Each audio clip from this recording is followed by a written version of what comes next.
Hospital. She claims it was rejected because it wasn't tough enough. Meanwhile, doctors' leaders have passed a vote of no confidence in the Health Secretary Jeremy Hunt.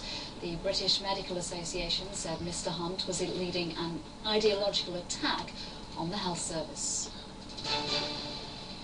Our main story tonight calls for a public inquiry into claims police tried to discredit the family of Stephen Lawrence. And finally tonight, the spectacular stunt that is not for those with a fear of heights. Without even a harness for safety, Nick Wallenda has become the first person to cross the Grand Canyon on a tightrope. To do it, he had to battle strong winds and the knowledge that 4 members of his circus family have died from falls. Ben Chapman on the breathtaking walk. Woo, that's a view there, buddy. There's a fine line between courage and stupidity. For Nick Wallenda, it's just 2 inches wide.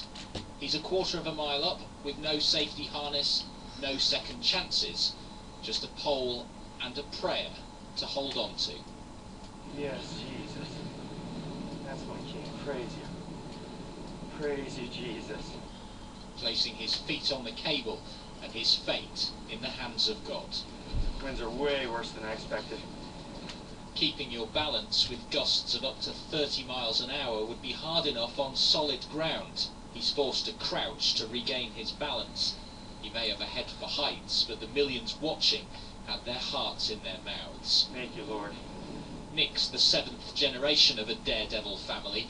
Their stunts haven't always been death-defying. 4 of his relatives died walking the wire.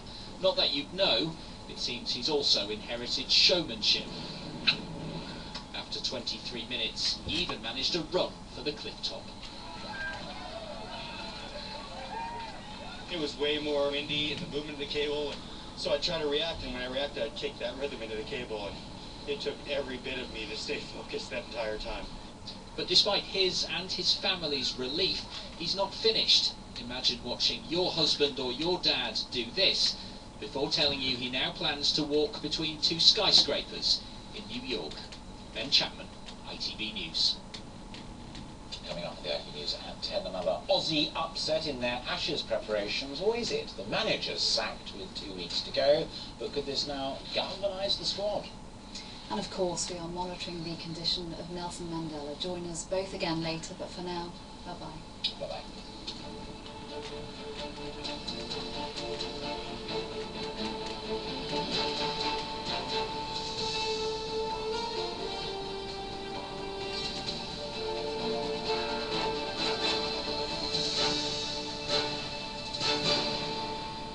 It doesn't half get windy here in Bournemouth. Doesn't matter to us, though. We're having a night in. 7 Seas Trying for a Baby proudly sponsors the ITV National Weather.